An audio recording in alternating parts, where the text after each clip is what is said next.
This is Driving Solutions, exclusively on CPTnews.com.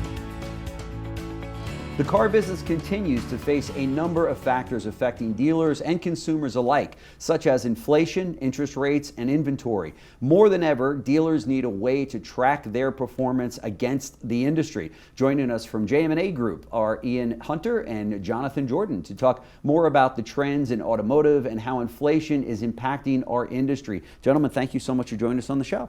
Thank you, Jim. Yeah, thanks, Jim. It's a pleasure to be here and certainly appreciate the opportunity. Sure, we appreciate you coming into the studio. We do so many of these by Zoom, but the best case scenario is for us to have you right in the studio here. It's nice to be back in person. Yes, it is. There's no question about it. Ian, let me start with you. Can you walk us through some of the key findings in the JM&A Group's Automotive Trends Report, particularly in regard to inflation-related trends you're seeing impacting dealerships? Yeah, absolutely. You know, what's unique about the Automotive Trends Report is it takes, real dealership performance data across the country and kind of pairs it with expert analysis to give us some of those key dealer insights, like you mentioned, that they like to use for benchmark and comparison purposes. Sure. I think we all know inflation has collectively impacted the automotive space. Yeah, for sure. Two areas we kind of pay attention to more recently and over the past couple of quarters are certainly around on the front side, the acquisition space of vehicles and inventory. And so whether you're thinking about the auction, if you're thinking about trade-ins, and probably one of the biggest things that's come to fruition over the past year in an effort to supply lots are off-street purchases. Yeah. And so that's certainly impacted from an inflation perspective the prices that they're paying to acquire those vehicles. Right, right. Additionally, maybe not as much in the headlines, but also we're talking about the backside of the dealership, in particular in the fixed operations departments. So we've seen the largest increase in parts and labor in some time. Despite a consumer price index that is more normalized as of recent to that 3% number, we also track a repair and automotive maintenance number that actually hasn't dipped below that 10% inflation index and has crept as high as 14%. So, as an insurance provider, and I think as an inflation impact to the dealers, that's impacted in a myriad of ways. Yeah. But if you look at it from the way that the consumer sees it, they've seen it on kind of that RO ticket, right? And so when they are going in with these older mile vehicles, they are seeing both the frequency in which they may have to visit now that they have an older vehicle, and then they're seeing it combined with that inflation number, the actual dollar itself being much larger than they were used to in the past. And so I think that was evident, if you think about the earning call recently with the Publix, they were talking about record fixed operations revenue, and I think you saw it in that. That's right, that's right. Yeah, no question about it. Can you tell us more about the inflation impact that the consumer is experiencing? Yeah, I think if you kind of ask the 5 whys, you get down to the idea that the consumer experience is impacted by vehicle prices, negotiation dynamics, and just an overall cost of ownership that has crept up over the past few years. Dealerships have been able to take advantage of simple economics in the supply and demand for the better part of 18 months. Yeah. But now we're quickly seeing that trend kind of reverse. Yes, we and the numbers certainly from a gross perspective are showing that trend towards a little bit of a decline, and we're seeing that on the financials too. So higher rates, tightening lending, we believe is another trend that will go for the foreseeable future, at least leading up to the election next season. Okay. Consumers are still facing and seem to be realizing a new normal around routine maintenance and repair costs, like we just talked about a second ago. Our position in the industry gives us a unique look at labor rates particularly. And in a traditional year, we'll see them, low single-digit increase year over year. This past year in 23, we saw double-digit percentage increase when it came to warranty labor rates. So, when you look at a loss leader of an oil change or a potential AC repair this summer, I think there were some consumers shocked by what that repair bill was showing them when it came time to be paid. But that goes along with anything else, right? That they, whether they're buying gas or groceries or whatever the case might be, it's just they're shocked on everything now in terms of prices, right? Yeah, not as fun in the service drive as maybe in the grocery store, but certainly true to be there. It's going to be a little more painful. Yeah, customer centricity, transparency, and that consumer experience is going to be the key to kind of promoting their confidence as we move forward. Yeah, for sure. And with so many more people keeping their vehicles longer, for just a whole multitude of different reasons. Correct. The fixed ops is where it's at, right? I mean, there's no doubt. Yeah. We have a direct correlation in our numbers that we see between the inception miles at time of sale, Yeah. and then obviously when it comes to a repair. And so as those miles have crept up across all groups from single point to large, and even some of our used car partnerships, that inception miles has crept from that 18 to 20,000 mile, typically on average, to in some cases well above 30,000 miles at time of sale. Yeah, that's incredible. So Jonathan, what are some of the practices a dealership can use to connect with consumers while their minds and finances are currently being pulled away in so many different directions? Sure. The first thing I'd say, Jim, is just be aware and have empathy for the customer and what they're dealing with and the situation that they're in. And I think that's a conversation that dealers need to be having with their sales staffs as people are coming in the door. The second thing I'll say, though, is this isn't new. We've dealt with this before. We've dealt with high interest rates before. We've dealt with affordability concerns before. And so it's, we haven't necessarily dealt with this in a big way in the past few years, but if you rewind the clock to 2019 and before, this was an everyday concern. Right. And so I think there's a big push, or the big message is to get back to basics and to really sit down with a consumer, find out what they're looking for, find out what their budget is, and really work with them to find the right car, find the right financing, find the right protection that fits into all that. And get creative, get scrappy. Work hard to close that deal in a way that maybe we haven't had to do in the last few years. Maybe we haven't had to, we definitely haven't had to do it. No, I hear you. In fact, we were talking about before we got recording today that it is a culture shock right now taking place in showrooms across America, where salespeople that joined the organization, a particular dealership, in the last 3 years are like, what's this whole presentation demo ride thing? Why are we doing that again? Yeah, right. I mean, it's something that the industry is going through, and now sales training and training of any kind is at the forefront of every dealer's mind, because you got to now take these men and women and say, okay, it's time to show you, how to actually sell a vehicle, present and sell a vehicle, right? Yeah, no question about it. Yeah, it's definitely backlogged, and I think a lot of these managers that are also tasked with training are seeing kind of that mix of emotion right now, where they're showroom traffic is starting to pick up from a volume perspective, but consequentially they're also having to go back and do some of this fundamental training. That's right. It's creating a unique dynamic. That's right. So Jonathan, let me stay with you for a second. It seems like consumers are still interested in purchasing F&I products despite being squeezed, as we talked about, on budgets and inflation. Why is that? Yeah, I mean, we're still seeing very strong attachment rates for protection products. And a big reason for that is the need for these products is greater than it's ever been. Yeah. When you think about a consumer where affordability is a big concern, their budget is a big concern, a service contract makes a lot of sense for that customer. That's right. For when there's that unforeseen repair, they know they've got that service contract to take care of it. That's right. Or a prepaid maintenance plan where they can include their maintenance in their car payment as opposed to having to pay out of pocket. The other big talking point that we're working with dealers and with F&I managers on is to really talk to consumers about inflation. And we've talked for years about the ability to buy a service contract and lock in at today's rates and protect yourself from inflation. Sure. And a lot of times that's kind of landed soft with consumers. They haven't really understood what that meant. But now there's not a consumer out there that doesn't understand that prices are going up every single day. That's right. In everything that they buy. So that's a really good way to explain the need for a service contract. Yeah.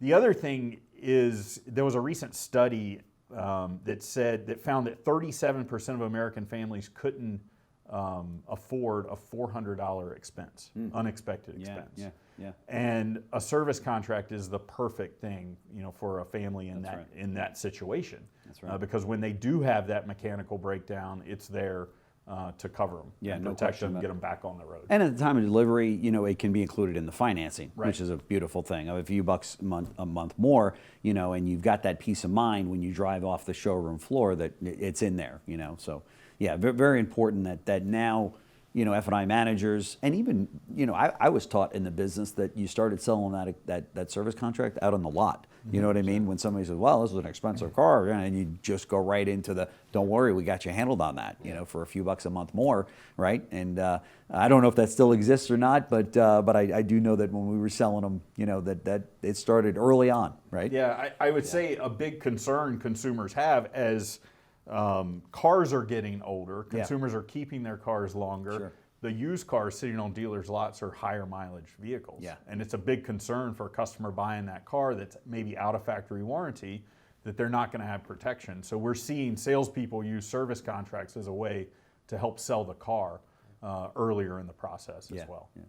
Hey, despite being there still being in kind of fluctuations in the vehicle supply and demand, are new car sales finally on the rebound?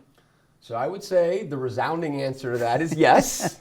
We're certainly in a better place today than even just 6 months ago. Sure. I think if you take a look at some of the fleet sales coming out of the OEMs, they're starting to rise, which is a good signal that maybe some of that production is getting back up to some sense of normalcy that we experienced in the past.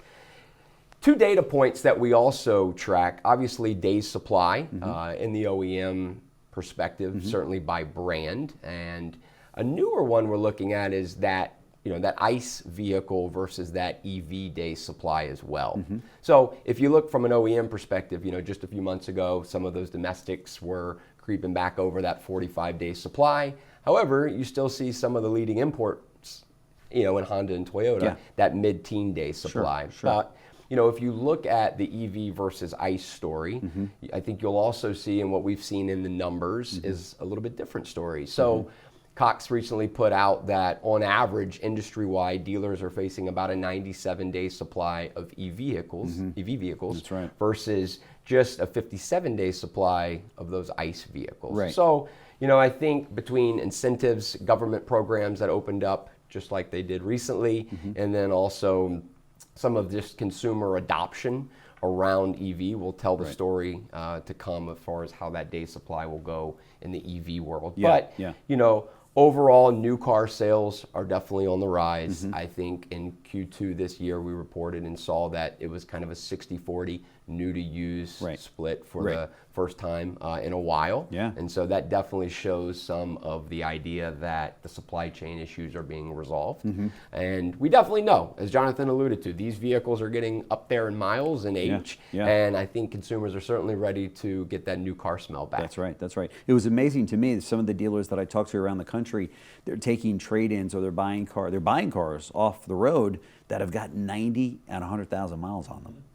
Talk to me about that. That we haven't seen that in the car business in a very long period of time. I mean, it usually was that if it was over 60 or 70,000 miles, it was like, oh no, I don't want that car. And now dealerships, new car franchise dealers, are actually welcoming that car. Yeah, I think you got a parking spot, right? And the old idea of you got to turn that parking spot the number of times as you can in a year would give kind of a profitability metric. But at the same time, I think you got to have inventory, as we talked about. What is the consumer facing? You got to have that ability for someone whose car is no longer running. And you need to fit them into that affordability concern. With the interest rate and the price in which that car is. That same $90,000 or 90,000 mile car today, from a price perspective, was probably that 60,000 mile car not so long ago. That's right. And so I think when you're looking to fill that price point and try to have some inventory for those consumers that are coming to the lot, it'll be interesting. I think there's going to be time for differentiation again as used car values in the market are settling to some degree and decreasing as you look month to month, and in some cases certainly by brand. So there's a lot to be seen over the next couple of quarters. Yeah, no question about it. As we finish the year, what are some of the key market factors that still have a strong hold on automotive? Yeah, I think for the foreseeable future, something we're charmingly referring to as the 3 I's, but that inflation, that inventory, and those interest rates will kind of be here to stay. Right. And, good or bad, those are the things that we deal with in the automotive space constantly, both good times and bad. That's but right. These trends aren't going away, Right. and I think they're presenting both challenges, but those dealers that are on the forefront, they're presenting opportunities as well. Yeah, for sure. And we're seeing more and more OEMs that that have addressed this situation with rates by offering subvented programs. 2.9. I saw one recently that was 0.9% interest on a vehicle, it's not like it's done, where everybody walks into a showroom, it's going to be 9 or 10% on a loan, right? So there are different programs out there that, at least to the consumer's eyes, it looks like, they can still get a pretty competitive rate. Yeah, I think if you look at where certain OEMs are going into year end, it'll be interesting to see if there's any flex towards here the back half of November, certainly in December, when we know it's a time where these manufacturers are looking to hit numbers. Jim. Yeah, no question. Jonathan, how can dealerships overcome these obstacles to find profitability? I alluded to it earlier, and I'd say the first thing is get back to basics. Yeah. We're not living in a world anymore where if you have the inventory, you're going to sell it for a very high rate, and you're going to have a line of consumers, they're waiting to buy it. And I think we all know that, but has that trickled down to the salespeople in the dealership? And so have the right training in place, have the right processes in place, work with the right partners to help you execute on those processes is so important. And to take that a little bit further, I think it extends, not just, I think when we think about process, we think about like this linear sales process that we all learned when we started selling cars. The 12-step program. Right. And that's not the reality anymore. And that's not how consumers want to buy cars. Yeah. And nowadays, you almost give the consumer the 12 steps, and you go, here, where do you want to start? Exactly. And That's not right. just Where are which you? step do you want to start, where do you want to start it? That's do you want to do it from your couch? Do you want to do it from your office? Do you want to come here in the showroom? That's right. And do it. And so are you truly allowing consumers to do that? Yeah. Is your website set up in a way that a consumer can really find out what they want? Yeah. Or is your website set up in a way where you're just trying to drive more traffic into the showroom? Right. And so what I would say, if you're a dealer out there, get on your website right now. I totally, wholeheartedly agree with what you're about to say. Shop your dealership. And put yourself in a consumer's shoes. And say, Great. hey, I want to buy a car at this dealership. Number one, can you find out if they have the car, if you have the car that consumer is looking for? Right. Can they find out what the price is, what the financing is, what the protection options are? And if you can't, I would encourage you to figure out how to get that information there, and work with the right technology partners, the right process partners to get that information there. Because the question I would ask is, if you're a consumer and you go to that website and you're looking for this information and it's not there, what are you going to do? That's right. And are you going to pick up the phone and call the dealership, or are you just going to move on to the next one? Yeah, you're going to go on where the least amount of friction is. Right. And obviously, that phone operator or that person on the other end of the phone at the dealership is going to try to set an appointment, try to get you in, try not to give you any information so you can't shop. I mean, those tactics are still alive and well out there, And I completely agree with you that dealers, I know it's monotonous and I know it's tedious, but to shop your own stores, you know what I'm talking about out there. I've been saying this for many years here at CBT News. I did it myself when I was in the auto industry, because you will find out a plethora of things, not just about your website, but also about how how consumers are being, handled when they call in, or maybe when they email, or maybe when they set up that chat. And how they're being handled there, because as we know, the little chat box comes up on the website and they'll say, when can we set an appointment for you to come in? Sure. Well, I'd like to know what my trade is worth. Great, when can we set an appointment for you to come in? You're like, I'm not going to get anywhere here, am I? And consumers now, to your point, want to stay in the comfort of their own home, get all of the information that they need to make an informed decision. And if that's not easily, transferred to that consumer, they're going to go. They're a click away to your competition. Well, let me see what these guys are how they're going to handle it. And oftentimes, consumers will shop not necessarily because of the best price or because it's the closest dealership, but because it was the least amount of friction in doing business with that particular dealer group. Sure. So it's great advice, and it's time that we do that in the industry. Dealers should be doing it every month, I think. But I know they get busy, and it's also difficult over the last 3 years. We talked about salespeople that have kind of gotten away from knowing how to sell a car, present a car, demonstrate a car, overcoming objections. That didn't happen in the last 3 years.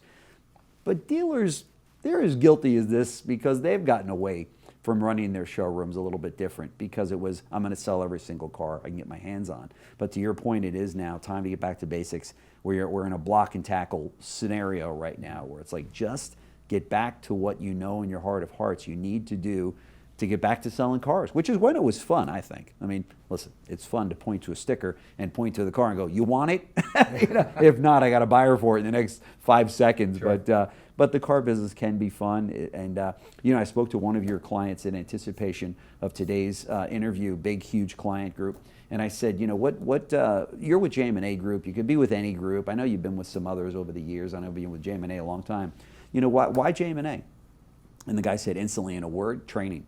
He said the training that JM&A gives is world class, and that means so much today into winning over that customer, to taking good care of your associates inside the store so they can take good care of the of the consumers coming in to buy cars and shop for cars. And you guys have been known for that for so long. You know what I mean? Yeah, no, we appreciate that. Yeah. We feel as though a big part of the value proposition is high value. Yeah. But we're also looking at it as high value means a lot of different things to dealers nowadays, that we're trying to put together that value proposition, for the next X amount of years as we go. We're celebrating kind of around the 45th anniversary. Wow, and so great. There's a lot to go in the future. And I think, like you're talking about, these technology checkups, these process checkups, I think it's, the financial statements, they've masked a lot of the lack of training potentially the last couple of years, and those have been fun. Yeah. But as we move forward, I would also say from a training perspective, tech perspective, don't just look at it as a step-by-step, but look at it from the whole process. Yeah. Is it seamless, and does the consumer feel that no matter where they are, as Jonathan alluded to? That's right. But high value, high touch, that'll continue to be what we push in the future. For sure. Yeah, I would add on to that a little bit. We talked about dealers adjusting their process and adjusting their approach, and we've really had to do the same thing. I mean, if you think about F&I, for so long was this in-store, in-person process that was extremely effective, and still is in a lot of cases. Sure. But we've really had to bring F&I out of the box, and now F&I is on dealers' websites, on digital retail tools, in virtual processes. And allowing consumers and dealers to interact wherever that consumer happens to be. And I think a lot of times F&I is like this, like the last frontier of the car business in a lot of ways. Like everything else has moved out of the store, but a lot of dealers are holding on to F&I and kind of forcing customers into the store for that last piece of the process. Yeah. And what I would say is, we've learned that it can be done anywhere. It can be done effective anywhere. Right. And we've stubbed our toe a lot learning about that. Sure. Interestingly enough, the same dealer that I was talking to, that's one of your clients, one of our guests here on CBT as well. And I asked him that very question. During COVID, while a lot of the process went online, including F&I, did you see a big cut in your F&I gross? And he said, surprisingly, we saw an increase prior to what it was in 2019. So that took me by surprise, and the fact that you're now putting this online before they ever take delivery of the vehicle, put them in the box, so to speak, and up goes the gross profit, because I guess the consumers, he said, felt they were more in control of buying these products. Absolutely. And they were in a safe zone, their home, where they can make an informed decision. Because as you know, as people come into the box, they're like, no, I don't want anything. All I know is these 4 walls are going to cost me, and I don't want anything. So no, my brother-in-law told me when I go back there, say no to everything, even though it's great products and they should have them. There's no question. But when they're their own home and they feel the comfort of that, they don't feel the pressure per se, then they're like, you know what, that does make sense. So does this, so does that. I think I'll take it. Let's go. It's only a few bucks a month more, on your payment, and it does make good sense. Have you found that to be the truth, the case with other customers that you've had? For sure. I mean, we're seeing that every day, that when you let the customer do business where they want to do business, those kind of walls literally, figuratively come down. Sure. And they're more comfortable. Yeah. And our virtual F&I initiative, we just crossed 30,000 deals. And when we look at those deals, so those are 30,000 deals where the F&I manager and the customer never met. Yeah. Wow. Physically. They met virtually. Yeah. Well, those deals are performing $106 higher a car than the same dealerships are performing in the store. That is fantastic. And so that just confirms what we were just talking about. Yeah, no question about it. Yeah, and it makes for a happier customer when they get that customer survey. they're going to be more prone to giving positive responses, and rather than saying, "Oh, I was pressured in F&I, and I don't know if I want these products," and what have you. And that's fantastic. Great information today. Ian Hunter, Assistant Vice President of Sales for JM&A, and Jonathan Jordan, Director of Retail Strategy. These folks can help you in a very big way. I know you've heard me say this before, but these are the kind of solutions that we want to be bringing you here at CBT News. My recommendation is that if I ask you, are you 1,000% satisfied with your current F&I provider and what they're doing in the area of training, products, a whole array of products and offerings there? If it's not 1,000% and you say, well, maybe I'm open to listening to something else. These guys have been doing it for 45 years. I happen to be a customer when I was a dealer. They do a great job. I don't often give testimonials like this, but in this case, I feel pretty comfortable doing it. So, gentlemen, thank you so much for joining us on the show. Very much appreciate it. Thank you. Enjoy the moment. Thanks. Thanks for watching Driving Solutions, exclusively on CPTnews.com.